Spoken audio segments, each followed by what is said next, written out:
Hey guys, welcome back to the channel. Today I'll be reviewing Avatar 3, Fire and Ash. I know it's been 3 years since Avatar 2, Way of Water came out, and I reviewed that 3 years ago, so back again. It was around the same time too.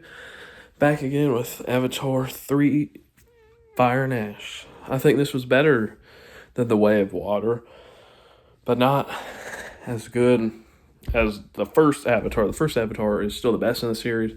Third one has Sam Worthington, Sigourney Weaver, all the people from the first Avatar, and James Cameron came back to direct it, which I think he's a good director.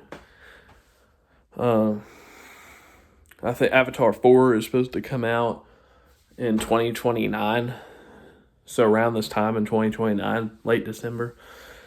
And Avatar 3, Fire and Ash, it was good. That's all for this video. Hope you enjoyed this video.